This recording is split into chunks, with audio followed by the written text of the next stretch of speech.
अस्सलाम वालेकुम जी। मैं हूं ज़ीरक गिलानी फ्रॉम कार ट्रेडर पीके और आज हम फिर से मौजूद हैं चंगान ऑटो लाहौर पे। आज जिस गाड़ी का हम रिव्यू करने जा रहे हैं वो है चंगान एल्सविन। चंगान एल्सविन को अगर हम मार्केट में देखें तो ये शायद स्टैंड लोन कार के तौर पे ही काउंट होगी, क्योंकि इसके कंपटीशन के अंदर गाड़ी आती थी प्रोटॉन सागा और वो सड़कों पे आ ही नहीं सकी। तो अगर इसकी प्राइस को भी कंपेयर करें तो प्रोटॉन सागा का जो सबसे महंगा वेरिएंट है it is at about 42 lakh rupees, और इसका भी जो ये ब्लैक वाली गाड़ी खड़ी हुई है this is the mid variant which competes proton saga in price. तो ये वाली गाड़ी इज़ ऑलमोस्ट 43,49,000 रुपीज़। ये जो है ये फुल फीचर वेरिएंट है, ये लुमियर है। इसके अंदर तीन वेरिएंट आते हैं, Changan एल्सविन comfort manual, Changan एल्सविन comfort automatic और चंगान एल्सविन लुमियर, ये भी ऑटोमेटिक होती है। अब अगर आप मार्केट में गए हैं, आपकी नई नई जॉब लगी है, आप होंडा सिटी खरीदना ही नहीं चाहते क्योंकि उसके अंदर फीचर्स की बहुत कमी है और उसका जो सबसे लोएस्ट वेरिएंट है वो 44 लाख रुपीज़ से शुरू हो रहा है। आप जो है वो सबसे lowest variant without any features नहीं खरीदना चाहते। तो अब आपकी नई नई जॉब लगी है तो आपकी शादी भी होने वाली होगी, तो अब आपने सारों को इम्प्रेस भी करना है। तो आपके लिए मार्केट में कौन सी गाड़ियां बचती हैं? सुजुकी कल्टस, सुजुकी स्विफ्ट का भी हाई वेरिएंट नहीं आता, top of the line variant गाड़ी नहीं आती। गाड़ियां बचती हैं दो, प्रोटॉन सागा और चंगान एल्सविन। चंगान एल्सविन का आपका बजट बनता है around 45 lakh rupees for the top variant and as low as 39,99,000 for the lower variant। तो मार्केट के अंदर जब आप जाते हैं नए नए, तो आप प्रोटॉन सागा जाके देखते हैं तो वो बाहर से आपको एक रीजनेबल गाड़ी लगती है, थोड़ी छोटी लगती है, तो थोड़ी छोटी तो ये भी लगती है, लेकिन जब आप उसका दरवाज़ा खोलते हैं तो आप वापस चले जाते हैं 1990s में। उसका इंटीरियर सारे का सारा ब्लैक है, अलग अलग छोटे छोटे पार्ट्स लगे हुए हैं और वो इसी तरह जैसे सुजुकी मार्गला का कभी इंटीरियर आया करता था। उधर से आप निकलते हैं और आप आके बैठ जाते हैं चंगान एल्सविन के अंदर और आपकी दुनिया ऑलमोस्ट चेंज हो जाती है। इसके अंदर आपको लेदर रैप टाइप स्टीयरिंग मिलता है, डिजिटल मीटर मिलता है, आपको इंफोटेनमेंट डिस्प्ले, ऊपर फ्लोटिंग इंफोटेनमेंट डिस्प्ले मिलता है, टायर प्रेशर मॉनिटरिंग सिस्टम मिलता है, क्रूज कंट्रोल मिलता है और ओवरऑल लुक एंड फील 2024 वाली आपको आती है। तो आप इस वजह से मार्केट के अंदर चंगान एल्सविन को चूज करते हैं। तो चंगान एल्सविन का मार्केट के अंदर कामयाब होने का सिर्फ और सिर्फ जो सबसे बड़ा फैक्टर हम काउंट करते हैं वो यही है कि चंगान एल्सविन ने एक उस मार्केट को हिट किया जिस मार्केट के अंदर कोई गाड़ी नहीं थी, और जो थी वो कोई कुछ अच्छा ऑफर नहीं कर रही थी। अब चंगान एल्सविन के तीनों वेरिएंट चंगान के अंदर हमने देखा, हमने चंगान और शान को भी रिव्यू किया और अब हम चंगान एल्सविन को रिव्यू कर रहे हैं। चंगान और शान के अंदर भी बाहर से देखने से हमें ज़्यादा महसूस नहीं होता कि वेरिएंट्स के अंदर क्या फ़र्क है। पाकिस्तान की तमाम गाड़ियां टोयोटा क्रोला के अंदर चले जाएं, होंडा सिटी के अंदर चले जाएं, आपको वेरिएंट का डिफरेंस गाड़ी के बाहर से भी नज़र आता है, इनके अंदर आपको नहीं आता। आपको कंफर्ट ऑटोमेटिक के अंदर जो क्रोम ग्रिल मिलेगी वही क्रोम ग्रिल आपको लुमियर के अंदर मिलेगी। इन दोनों गाड़ियों के अंदर जो बेसिक डिफरेंस है वो 5 है। पहला डिफरेंस जो बड़ा सबसे आपको नजर आता है वो इसकी सनरूफ का है। इसके अंदर सनरूफ है जो लुमियर है, और जो कंफर्ट आपकी है उसके अंदर सनरूफ नहीं है। उसके बाद इस गाड़ी के अंदर क्रूज कंट्रोल है, टायर प्रेशर मॉनिटरिंग सिस्टम है और इसके अंदर हीटेड आपके साइड मिरर है। जब सर्दियों के अंदर उनके ऊपर फॉग आ जाती है या पानी उनके ऊपर खड़ा हुआ है तो आप उनको हीटेड करके वो फॉग खत्म कर सकते हैं। उसके अलावा जो इसके अंदर बड़ा फर्क आता है वो इको आइडल का आता है। इस गाड़ी के अंदर इको आइडल है, इस गाड़ी के अंदर इको आइडल नहीं है। अब इसकी जो कंपेटिटिव मार्केट है उसके अंदर जो गाड़ियां आती हैं, जो जितने का इसका लुमियर है उतने का उनका सबसे लो फीचर वेरिएंट है। उसके अंदर आपको अलॉय रिम्स नहीं मिलते, आपको व्हील कप्स मिलते हैं। इसके तमाम वेरिएंट्स के अंदर आपको अलॉय रिम्स मिलते हैं, एबीएस ब्रेक्स मिलती हैं, 5 speed dual clutch automatic transmission मिलती है ऑटोमेटिक वेरिएंट्स के अंदर, और उसके अलावा आपको इसके अंदर इस वाली के अंदर तो क्रूज कंट्रोल भी मिलता है and it is still less expensive than the competitive cars, the lowest variant of the competitive cars। अब इसके अंदर अब अगर आप और चीज़ों को कंपेयर करें इसकी competitive मार्केट से, तो इसके अंदर आपको चाबी से इसका आपका ट्रंक खुल जाता है लुमियर का, और आपको रिट्रैक्टिंग, अच्छा दोनों गाड़ियों के अंदर रिट्रैक्टिव मिरर्स नहीं है, एबीएस दोनों गाड़ियों के अंदर है, तो सेफ्टी इज गुड। जितने एयर बैग्स इस गाड़ी के अंदर हैं उतने एयर बैग्स ही इस गाड़ी के अंदर है। हमने देखा है जितनी भी हमारी चाइनीज मार्केट की गाड़ियां, उनके जो वेरिएंट्स हैं, उनके वेरिएंट्स के अंदर डिफरेंस माइनर से ही है, ज़्यादा नहीं है। It basically comes to your budget कि आपने कौन सी गाड़ी खरीदनी है और कौन सी गाड़ी छोड़नी है। तो अब अगर हम इनकी फ्रंट स्टाइलिंग की बात कर लें तो फ्रंट स्टाइलिंग ज़्यादा एग्रेसिव नहीं है, लेकिन कुछ ज़्यादा जो है ना वो सादी सी भी नहीं है। उसके अंदर आपको क्रोम ग्रिल्स मिलती हैं और दोनों वेरिएंट्स के अंदर ही क्रोम ग्रिल्स मिलती हैं आपको। ये तीन आपको क्लैडिंग्स मिलती हैं क्रोम की, और नीचे भी बम्पर के अंदर आपको एक क्रोम क्लैडिंग मिलती है।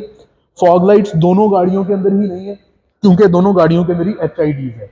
अब जब HIDs आ जाती हैं तो फॉग लाइट्स का जो आपका वो की ज़रूरत है वो ख़त्म हो जाती है।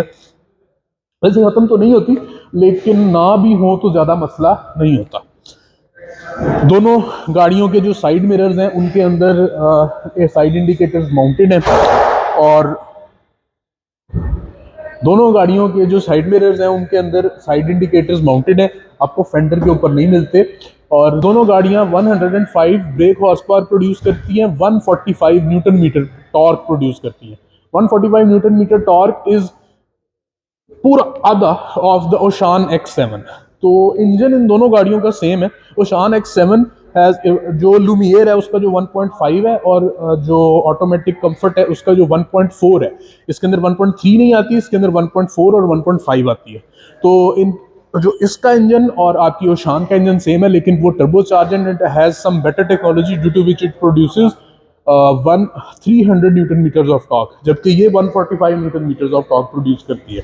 अब अगर हम इनकी साइड्स की बात करें तो साइड्स के अंदर दोनों गाड़ियां जो हैं उनके ये जो शीशे की नीचे वाली ट्रिम है ये क्रोम है। दोनों गाड़ियों के ही जो साइड हैंडल्स हैं, उनके ऊपर क्रोम नहीं है, top of the line variant और जो कंफर्ट ऑटोमेटिक है। पीछे की तरफ आ जाए तो दोनों गाड़ियों के ऊपर सुनील मनसाब के मुताबिक पाकिस्तान में गाड़ी की कामयाबी का वाहिद जो इंडिकेटर है शार्क फिन एंटीना मौजूद है, और ब्लैक कलर के अंदर ही वो आता है। आप जोन सा भी कलर लेंगे आपका शार्क फिन एंटीना ब्लैक ही होगा। पीछे वाली साइड पे और आ जाते हैं तो यहाँ तक शीशों के एंडिंग तक आपको क्रोम स्ट्रिप मिलती है, और उससे थोड़ा सा पीछे चले जाते हैं तो आप अपनी बैक लाइट्स की तरफ आ जाते हैं। तो इसकी साइड्स भी कवर हो गई, हमने रिम्स भी इसके कवर कर लिए, और हमने इसका फ्रंट भी कवर कर लिया। अब हम इसकी चलते हैं बैक साइड पे। अच्छा जी, अब अगर हम इसकी बैक साइड पे आ जाते हैं तो आपको इस गाड़ी की भी लाइट्स पिंक पिंक महसूस होंगी, और वो दोबारा इस वजह से है क्योंकि हमने फिल्टर लगाया हुआ है, क्योंकि मैं काला हूँ और गोरा नजर आना चाहता हूँ। अब इस गाड़ी के अंदर पीछे वाली साइड पे आपको कोई क्रोम स्ट्रिप नजर नहीं आएगी, और ये दोनों वेरिएंट्स के लिए, कंफर्ट वेरिएंट के अंदर भी और लुमियर के अंदर भी, दोनों के अंदर आपको कोई क्रोम स्ट्रिप नजर नहीं आएगी। हाँ, जो लुमियर है उसके पीछे लुमियर लिखा हुआ होगा, कंफर्ट के पीछे कंफर्ट नहीं लिखा हुआ होगा। एक मिनट जी, बिल्कुल कंफर्ट के पीछे कंफर्ट नहीं लिखा हुआ, और जो लुमियर है उसके पीछे लुमियर लिखा हुआ है। आपको की के ऊपर से ही इसको, आप इसकी की को, जो मास्टर की है उसकी शेप और जो आपको सेकेंडरी की प्रोवाइड की जाती है उन दोनों की शेप्स में डिफरेंस है। जो मास्टर की है वो आपकी जो नाइफ की होती है वो वाली है, जो दूसरी है वो सादी की है, टोयोटा करोला की जैसे पुरानी की आती होती थी। अब आप इसको 2 दफ़ा क्लिक करेंगे आपकी डिक्की खुल जाएगी। आपकी डिक्की खुलती है तो आपको सबसे पहले सामने नजर आता है spare tyre, max speed 80 kilometre. इसके अंदर स्पेयर टायर दिया गया, फुल साइज टायर नहीं है, स्टेपनी टाइप टायर ही है, जिसकी फुल जो मैक्सिमम स्पीड है वो 80 किलोमीटर पर आ रहा है। डिक्की के अंदर स्पेस बहुत ज़्यादा है, डिक्की की ओपनिंग बहुत ज़्यादा वाइड है, और आपको अंदर कोई भी चीज़ को, बड़ी चीज़ रखने के अंदर कोई जो है ना ज़्यादा मसला नहीं होगा। दोनों गाड़ियों के अंदर पार्किंग सेंसर्स हैं, इसके अंदर भी है, लुमियर के अंदर भी, और आपकी जो कंफर्ट है उसके अंदर भी पार्किंग सेंसर्स मौजूद हैं। यहाँ पे हाई माउंटेड ब्रेक लैंप है, इसके अंदर भी है, कंफर्ट के अंदर भी है।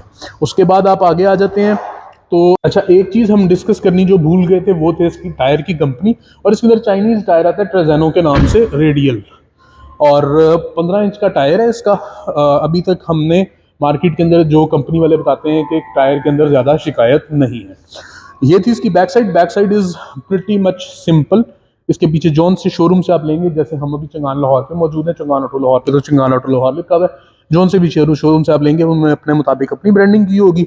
इस साइड पे चंगान लिखा हुआ है, इस साइड पे एल्सविन लिखा हुआ है, और ओशान की तरह इसके अंदर इन्होंने स्टैम्प नहीं कहीं पे भी किया कि ये एल्सविन ही है। जैसे ओशान के अंदर उन्होंने पीछे 2-3 जगह पे लिखा हुआ है कि ये एल्सविन ही, वो ओशान ही है। इसके अंदर एक चीज़ जो बहुत अच्छी है वो ये है कि इसके अंदर यहाँ पे डिक्की के नीचे यहाँ पे सारा नंबरा लगा हुआ है, सारा कुछ कवर्ड है, कुछ भी एक्सपोज नहीं है। और इसी तरह जो कंफर्ट वेरिएंट है उसको भी हमने खुद खोल के चेक किया है कि उसके अंदर भी सारा कुछ कवर्ड ही है, उसके अंदर भी कुछ जो है ना एक्सपोज नहीं है।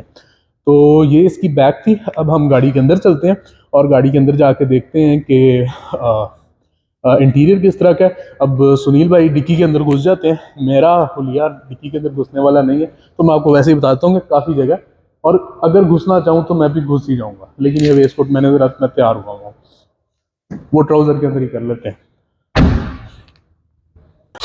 अच्छा जी, इस टाइम अब हम मौजूद हैं गाड़ी के इंटीरियर के अंदर, और यहाँ पे हमारे पास सनरूफ है जो काफ़ी बड़ी है, और वो ऊपर को खुल भी जाती है, बिल्कुल पीछे को नहीं जाती लेकिन ऊपर को खुल जाती है। उसके बाद हमारे पास, क्योंकि हम इस टाइम लुमियर के अंदर है, तो बिल्कुल चंगान और शान एक्स 7 वाला ही स्टीयरिंग है कंफर्ट वेरिएंट का, और उसके कंफर्ट वेरिएंट का और इसके लुमियर का सेम स्टीयरिंग है। ऑप्शंस का ऊपर बहुत ज़्यादा फर्क है। इधर आपके क्रूज कंट्रोल के बटन है, कॉल रिसीव वगैरह के बटन है, यहाँ से आप स्पीड वगैरह क्रूज कंट्रोल की सेट कर सकते हैं। यहाँ पे आपके मल्टीमीडिया के कंट्रोल्स हैं। उसके बाद हम इसके मीटर की तरफ चले जाते हैं, तो मीटर आपको बिल्कुल सामने स्पीड दिखाता है, और ये आपको आरपीएम डिजिटली वहाँ पे दिखाता है, ठीक है, और वो साइडों से भी यूं करके करता होगा, लेकिन आरपीएम वहाँ पे डिजिटली आपको दिखाता है। अगर हम इसको 1 मिनट ऑन कर लेते हैं, ठीक है, तो ये आरपीएम आपको सिर्फ डिजिटली ही दिखाता है, यानी अगर मैं इसको रेव करता हूँ तो वो डिजिटली और लिमिटेड रेव्स नहीं है, ठीक है। गाड़ी को हम बंद कर देते हैं और मीटर हम इसका वापस ऑन करते हैं। मीटर आपको वेलकम के लिए एक दफ़ा सुई भी पूरी की पूरी घुमाता है, जो कि एक बहुत अच्छी ऑप्शन, ठीक है। दरवाज़ा आप जौन सा खोलते हैं, गाड़ी आपको वही वाला दरवाज़ा खोल के सिर्फ दिखाती है और एक चाइम देती है। दरवाज़ा हम बंद कर देते हैं। फ्यूल का इंडिकेटर भी जो है ना आपका वो डिजिटल है, और हीट का इंडिकेटर भी आपका डिजिटल है। मीटर इसका और कंफर्ट वेरिएंट का सेम है। मीटर और इसका ये जो मल्टीमीडिया है वो भी इन दोनों गाड़ियों का सेम है। मल्टीमीडिया जो बड़ा बेसिक सा मल्टीमीडिया है, लेकिन उसके अंदर आप कार सेटिंग्स आपको मिलती हैं, उसके अंदर आपको कुछ ऑप्शंस मिल जाती हैं कार सेटअप की, कुछ लाइट सेटिंग्स मिल जाती हैं आपको, और लाइट सेटिंग्स के अंदर आपको वही डे टाइम रनिंग लाइट्स आप इसकी ऑन कर सकते हैं और ऑफ भी कर सकते हैं। उसके अलावा एसी की सेटिंग्स आपको मिल जाती हैं, और ये कुछ नॉर्मल सी सेटिंग्स हैं जो कि आप इधर से कर सकते हैं। उसके बाद सेटिंग्स इसकी अपनी आ जाती हैं, जिसमें इसका वाईफाई ब्लूटूथ वगैरह आता है, ऑडियो की सेटिंग्स होती हैं। उसके बाद हम इसके अगर इंटीरियर को देखते हैं ना, तो अपनी मार्केट के अंदर, अपने कंपेटिटर्स के अंदर इसका इंटीरियर सबसे खूबसूरत इंटीरियर है। मीटर खूबसूरत है, इंटीरियर का पूरा पैटर्न है वो बहुत खूबसूरत है, बहुत अच्छी तरह मैनेज हुआ है। हैजर्ड का बटन ये है, यहाँ पे हैजर्ड का बटन थोड़ा सा मसला कर सकता है कि अगर आप गियर चेंज करें तो शायद आपका हैजर्ड दब जाए। तो अगर आपको एल्सविन वाले लोग बहुत ज़्यादा हैजर्ड दबाते हुए नजर आए, तो आप ये जान लें कि उनका हैजर्ड बटन उनके गियर के बहुत पास है और गलती से भी ऑन हो सकता है। उसके बाद इसके अंदर ये एसी की ऑप्शन है यहाँ पे। अच्छा, अब इसका एसी क्लाइमेट कंट्रोल नहीं है, लेकिन डिजिटली कंट्रोल्ड है।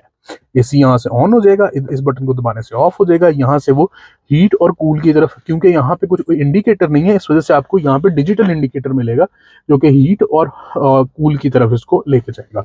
एसी को हम ऑफ कर देते हैं, फैन इसका हमने ऑफ कर दिया। इधर से आपको डिफॉगर मिल जाएगा, इधर से आपको आगे वाली स्क्रीन का डिफॉगर मिल जाएगा। यहाँ पे जब आप एसी को कंट्रोल करते हैं तो आपको यहाँ पे मल्टीमीडिया के अंदर भी नजर आता है कि आपकी क्या जो है ना इस टाइम सेटिंग है, क्या कॉन्फ़िगरेशन है आपके एसी की। बड़ी अच्छी ऑप्शन है। आपको इसके जितने कंपेटिटर्स हैं उसके अंदर आपको नॉबें मिलेंगी, आपको ये नहीं मिलेगा। उसके बाद अगर आप इस तरफ जाते हैं तो आपको यहाँ पे मिलता है एक एयर बैग, नीचे आपके पास आ जाती है स्पेस, स्टोरेज स्पेस, और MGHS वाले आपको टर्बाइन स्टाइल जो है ना एसी वेंट्स मिल जाते हैं। उसके बाद दरवाजों के ऊपर यहाँ पे लेदर फिनिश है और सॉफ्ट टच है। ये जो सारे का सारा इंटीरियर है ये हार्ड टच, ये भी हार्ड टच है, ये भी हार्ड टच है, ये भी हार्ड टच है, ये भी हार्ड टच है, और यहाँ से आप इसका डिस्प्ले ऑन ऑफ कर सकते हैं। स्टॉक्स इसके जो है ना वो पाकिस्तानी सेटिंग वाले ही हैं, यानी कि इंग्लिश ब्रिटिश सेटिंग वाले हैं, कि आपको जो है ना राइट साइड पे इंडिकेटर्स और हेडलाइट्स आएंगी आपकी जो है, और जो आपका लेफ्ट साइड है वहाँ पे आपके वाइपर्स आ जाएंगे। तो ये हो गया इसका इंटीरियर। ये डिजिटल नहीं है, ये ऑटो डिमिंग भी नहीं है। इसका जो रियर व्यू आपका है मिरर, इधर से आपकी जो सनरूफ है वो बंद हो जाएगी। इधर यहाँ पे इधर आपके दो लाइट्स आ जाती हैं, यहाँ से ऑन हो जाती हैं, यहीं से ऑफ हो जाती हैं। जब दरमियान में होगी तो डोर पे हो जाएगी, जब दरवाज़ा खोलेंगे तो ऑन हो जाएगी, वरना ऑफ रहेगी। तो आपके ये जो सन वाइजर्स हैं, इधर शीशा नहीं है और इधर भी शीशा नहीं है। वाओ, तो दोनों साइड पे शीशा नहीं है। इसके DCT ट्रांसमिशन है, डुअल क्लच।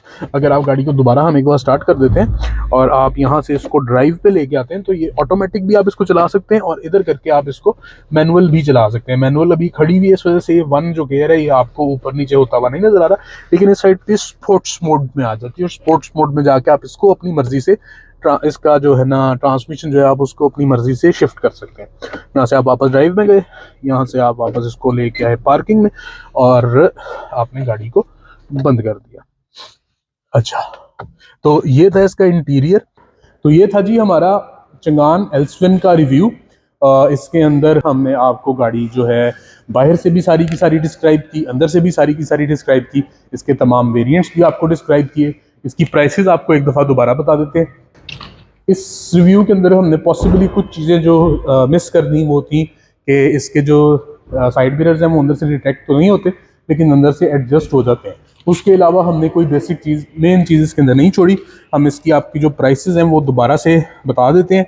जो कंफर्ट वेरिएंट है मैनुअल ट्रांसमिशन वो 37,99,000 का है। उस प्राइस ब्रैकेट में आपको डिक्की वाली गाड़ी पाकिस्तान में और कोई नहीं मिलती और इस इंटीरियर के साथ। उसके बाद आप कंफर्ट ऑटोमेटिक पे आते हैं तो वो 43-49,000 का है और लुमियर जो है वो 45-49,000 का है। तो अपनी प्राइस ब्रैकेट के अंदर और अपनी कंपटीशन के अंदर मुझे ये लगता है कि ये गाड़ी अपनी प्राइस को प्रॉपर जो है ना वो करती है, क्या करती है, जस्टिफाई करती है। हाँ, अपनी प्राइस ब्रैकेट के अंदर और अपनी मार्केट के अंदर, अपनी कम्पिटिटिव मार्केट के अंदर मुझे लगता है ये गाड़ी अपनी प्राइस को प्रॉपरली जस्टिफाई करती है। प्रोटॉन सागा भी अपनी प्राइस को जस्टिफाई करती होगी, बाहर से करती है, अंदर से नहीं करती। ये गाड़ी अंदर बाहर ड्राइव और फीचर्स के लिहाज से अपनी प्राइस को जस्टिफाई करती है। अब हम अपना कारवाओ वाला कि अगर आप इस ब्रैकेट की गाड़ी खरीदना चाह रहे हैं तो आप इस गाड़ी को शॉर्टलिस्ट करें, ख़रीद लें या इग्नोर कर दें। तो हम आपको ये रिकमेंड करेंगे कि आप इस गाड़ी को भी शॉर्टलिस्ट ज़रूर करें। किसी भी चंगान की डीलरशिप पे जाएं, गाड़ी को जाके खुद टेस्ट करें, विजिट करें। अगर इसके अंदर जो स्पेस है वो आपके लिए एम्पल है तो इससे ज़्यादा फीचर्स आपको इस प्राइस ब्रैकेट के अंदर कोई गाड़ी नहीं देगी। मैं हूँ जीरक गिलानी और आप देख रहे थे कार ट्रेडर पीके का यूट्यूब चैनल, इंस्टाग्राम और फेसबुक चैनल, जिधर भी आप देख रहे थे। और ये था चंगान एल्सविन का रिव्यू। इंशाल्लाह आपसे अगले रिव्यू के अंदर मुलाकात होगी।